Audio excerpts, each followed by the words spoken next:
Long before the body was found, long before the wall was broken open, there were signs.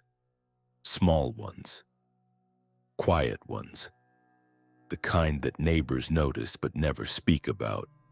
The kind that whisper beneath polite smiles and morning greetings. I remember the first person who noticed something was off. Jessica's mail carrier. She told us later that the mailbox had been filling up for days, which wasn't like Jessica. She always cleared it every morning like clockwork. The dog, too, barked more than usual. Frantic, high-pitched, desperate. And then there was Mrs. Landry, the neighbor across the street. She stopped waving, she said. Jessica waved every morning, rain or shine, and then nothing. It's amazing, the tiny habits that vanish when someone disappears, the quiet holes they leave behind.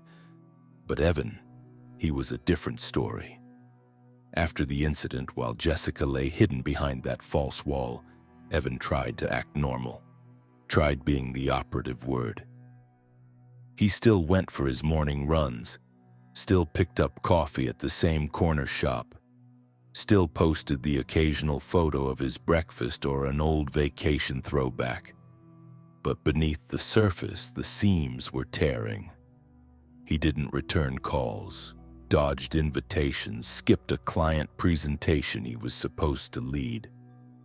When a coworker asked if everything was okay, he said Jessica had gone to visit family out of state. Last-minute thing, he claimed. She needed space.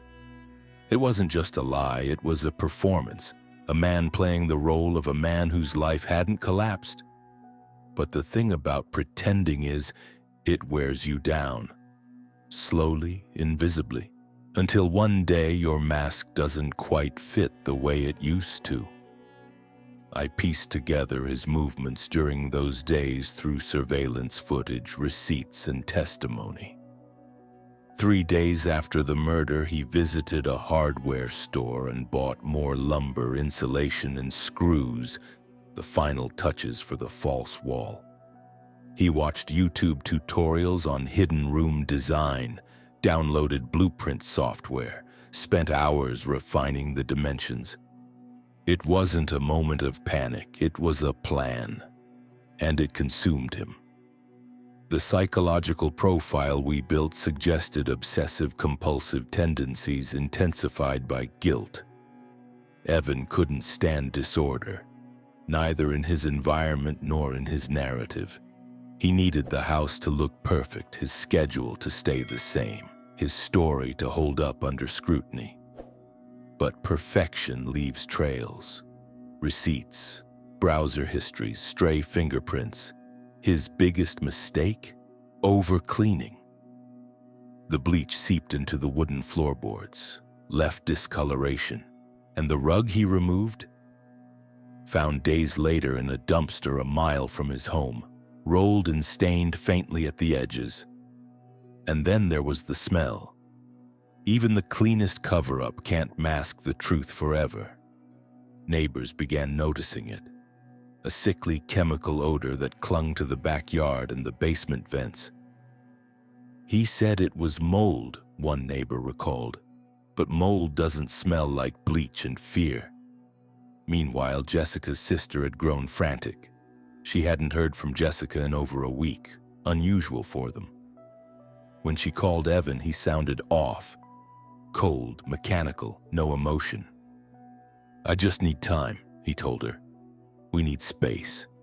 But she knew something wasn't right, so she drove down, rang the doorbell, knocked, waited. No one answered. She called the police the next day. That call is what brought me in.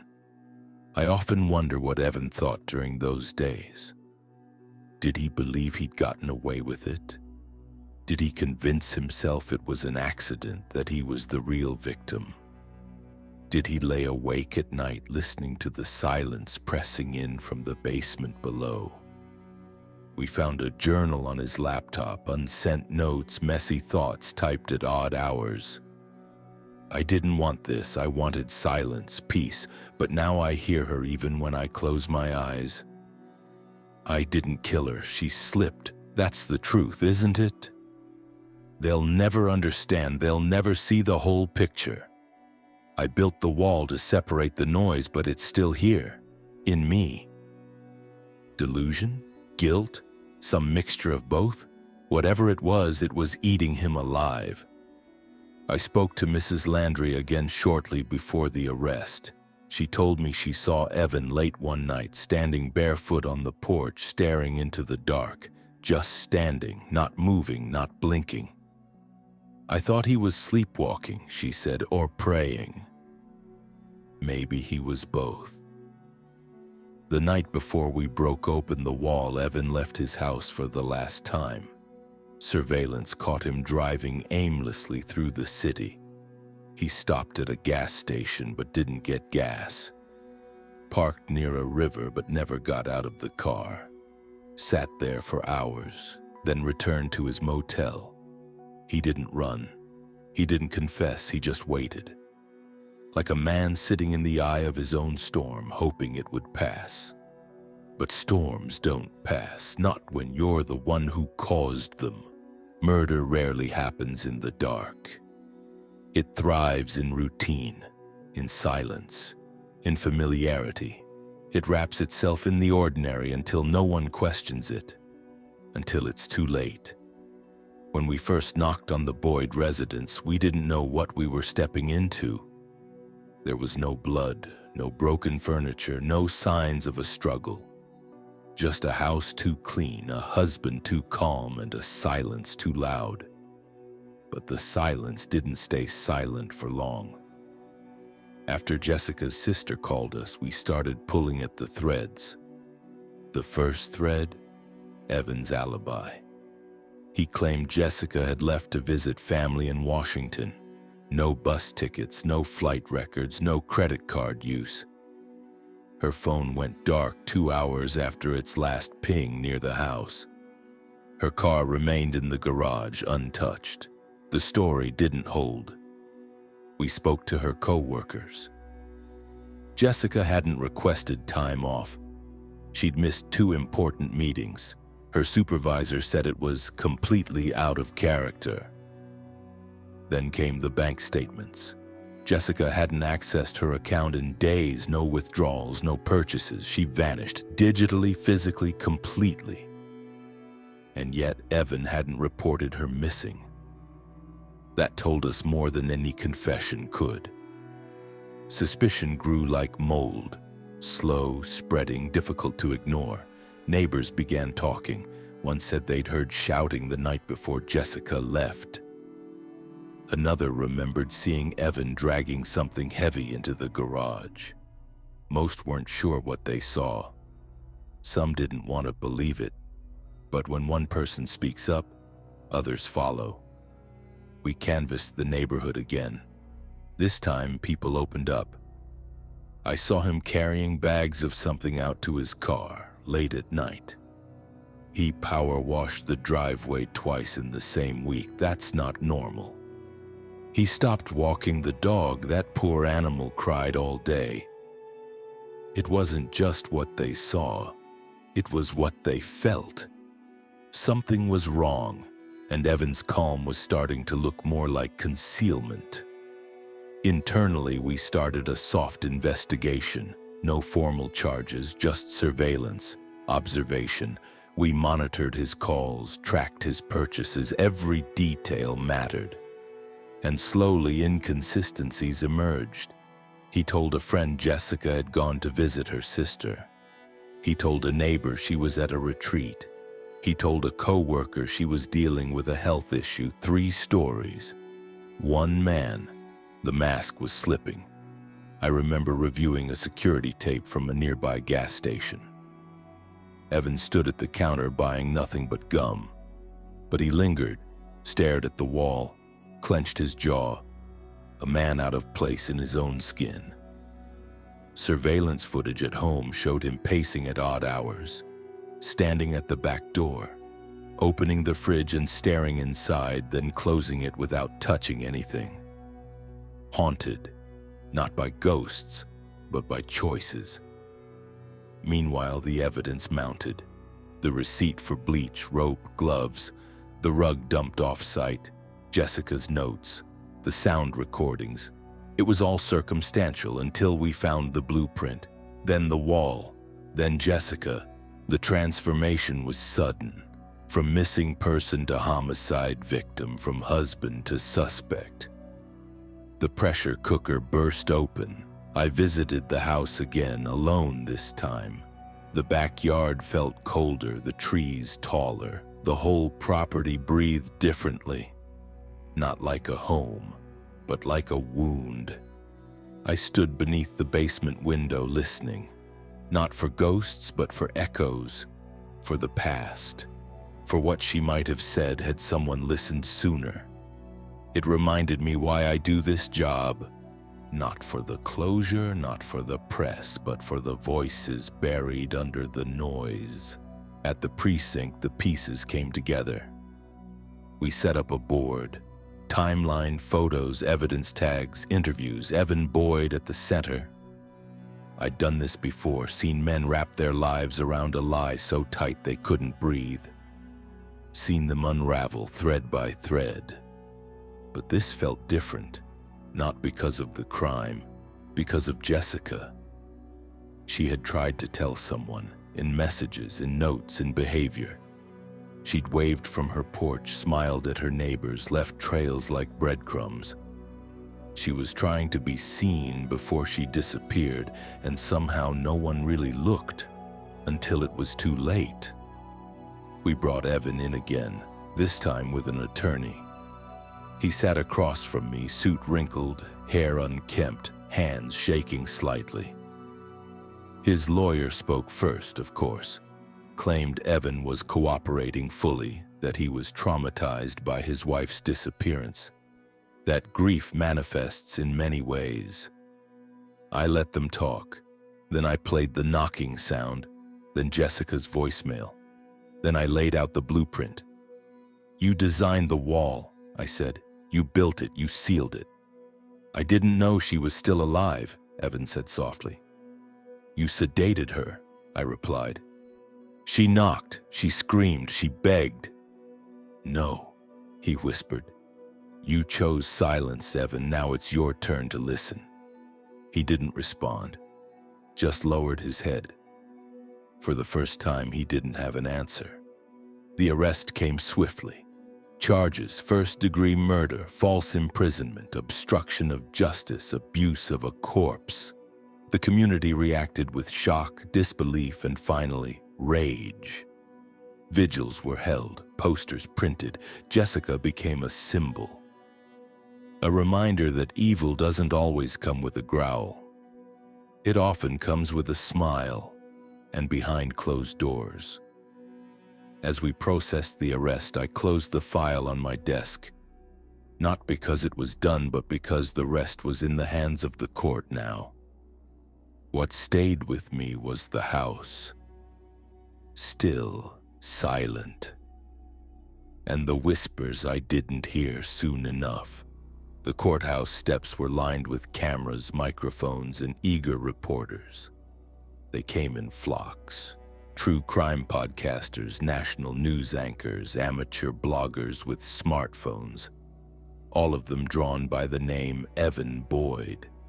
Not because he was famous, but because he wasn't. He was ordinary. And that's what terrified everyone. This wasn't the story of a gangster or a serial killer. This was a man who walked his dog, paid his taxes, smiled at the barista. A man who built a prison inside his own home and sealed his wife behind a wall. That kind of darkness hits differently. It doesn't arrive with sirens. It seeps through the walls of quiet neighborhoods and waves politely. The prosecution called it a clear case of premeditated murder, a pattern of control, isolation, psychological manipulation, and finally, violence. Jessica's digital diary was Exhibit A. Her notes, screenshots, voicemails, they painted a picture that no jury could ignore, but the defense had a strategy too.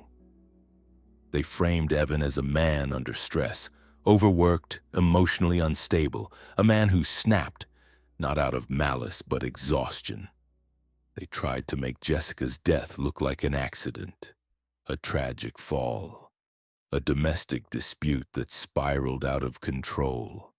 They even suggested the wall had been built before her death for soundproofing, part of Evan's supposed home renovation project. It was a lie, of course, but lies sound softer in suits and ties. I took the stand on the fourth day. As I walked into the courtroom, every seat was filled. Journalists scribbled, cameras rolled. The judge's eyes met mine and gave a small nod. I sat, took my oath, and began to recount everything. From the first knock on the Boyd residence to the search warrant to the discovery of the wall, I played the knocking sound. Jessica's voicemail. I showed the blueprints, the receipt logs, the timeline we had built piece by piece. The room went still as I explained how we found her, wrapped in a tarp, hidden behind insulation, her bracelet still on her wrist. She wasn't just murdered, I said.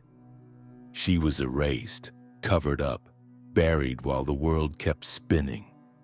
I could see the jury absorbing it all, not just the facts, but the weight, the betrayal. Then came Jessica's sister. She read from Jessica's journal entries. Her voice trembled, broke, then steadied again. She was scared, she said. But she didn't want to leave. She wanted to fix things. She believed he could change. She paused, tears streaking her cheeks. She was wrong. No cross-examination could undo that. Outside the courthouse, public outrage swelled. Jessica's face was plastered across news stations. The hashtags number Justice for Jessica and number Behind the Wall began trending. People held vigils, lit candles, left flowers at the courthouse steps. A mural of her face appeared overnight on a nearby alley wall. Bright eyes and soft smile captured in spray paint. She was no longer just a victim, she was a movement. Evan, meanwhile, sat in silence throughout most of the trial. His lawyer did the talking. Occasionally, he'd whisper something into his ear, scribble a note, sip from a plastic cup. But the weight of the room sat on him like concrete. His shoulders hunched more with each day. His eyes dulled. At one point, when Jessica's sister described the night Jessica sent her last voicemail, Evan blinked rapidly and looked down. It was the only time I saw something human in him. And it vanished just as quickly. The closing arguments came on a rainy Friday afternoon. The prosecution reminded the jury of Jessica's voice, her notes, her bruises, her fear. She tried to leave a trail, the attorney said. We just didn't follow it fast enough. Then the defense gave their final attempt, an emotional appeal. He loved her, the lawyer claimed. He simply broke. But love doesn't build walls, and juries don't forget knocking from the grave. Deliberation lasted just 6 hours. When the jury returned, the room held its breath. Guilty, on all counts. The sentence was swift. Life in prison without the possibility of parole. There was no gasp, no sobs, just stillness. Evan was led out of the courtroom in shackles. He didn't look back, not at me, not at Jessica's sister, not at the gallery packed with strangers who now knew his name. He just stared ahead, eyes hollow, like a man who had finally run out of walls to hide behind. Later that night, I returned to my office. Rain tapped against the windows like fingers trying to get in. I sat with the case file one last time. Flipped through Jessica's photos, her handwriting, the blueprint of the wall. It was over. But something about it stayed. Evil wears many faces. Sometimes it screams, sometimes it smiles, and sometimes it just sits quietly watching, planning, building. And when it finally moves, the world doesn't shake. It just goes quiet. 3 weeks after the verdict, the city returned to its routines.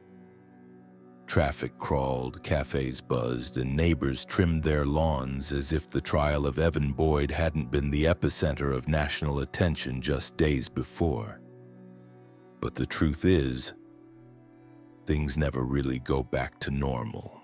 Not after a case like this, because Jessica Boyd wasn't just a victim, she was a mirror.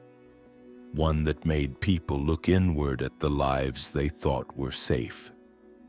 The department moved on quickly. There were other cases to file, other reports to write, but I lingered. Not because I had to, because I couldn't let it go. I visited her grave on a Thursday, alone, no press, no cameras, just me and a bouquet of irises, Jessica's favorite, according to her sister. Her headstone was simple: Jessica Ann Boyd, 1987 to 2025. She deserved to be heard. The sky was overcast, the wind restless, and for a moment I thought I could still hear the knocking. Not literally, not physically, but in the way a song gets trapped in your memory, playing quietly in the background even when it's long gone. In the weeks that followed the trial, something strange happened. I started getting letters from women, some from across town, others from across the country, handwritten, typed, anonymous. They all started the same way. Her story is mine. Some spoke of bruises, others of isolation. Some had already left, some were still trapped. A few said Jessica's case gave them the strength to speak, to pack a bag, to make a plan, to tell someone. That's when I realized justice isn't just about verdicts, it's about what happens after. Jessica's sister started a foundation in her name, Behind the Wall, dedicated to helping victims of domestic abuse find resources, shelter, and most importantly, safety. They held community events, installed resource boxes in public libraries, bus stations, and schools, taught self-defense classes, organized anonymous hotlines. The mural in the alley became a landmark. People left notes, candles, bracelets. Tourists took photos. Survivors stood silently and cried. Jessica had become more than a face on a flyer. She was a symbol, not just of what was lost, but of what still needed saving. I watched from the sidelines. I wasn't part of the foundation. I wasn't a speaker or a guest at their events. I didn't want to be seen. I just wanted to witness it unfold, quietly, from a distance. Sometimes justice looks like a gavel. Sometimes it looks like a woman holding her child as she leaves in the middle of the night. And Evan, he was transferred to a maximum security facility in Eastern Oregon. No parole, no visitors. His lawyer dropped him. His bank accounts were frozen. His name disappeared from the architectural firms he once helped design. The walls he had built, so precisely, so meticulously, had become his prison. Irony doesn't usually serve justice, but this time it did. One morning I got a letter. No return address, no signature, just one sentence. I still see her. I didn't know who sent it. Maybe it was a stranger, maybe a neighbor, maybe someone from the jury, maybe Evan, but it didn't matter. Because I saw her too. In every quiet woman who flinches when someone raises their voice. In every locked bathroom door behind which someone finally dials for help. In every knock that never gets answered. One day I sat down and opened the folder I hadn't touched since the trial. Jessica's file, the one with the photos, the notes, the statements. At the bottom was a single yellow post-it I hadn't noticed before. In Jessica's handwriting, it read, "If something happens to me, tell them I tried." I stared at that note for a long time. She had tried. God, she had tried. If there's one thing I've learned in all these years, it's that evil doesn't announce itself.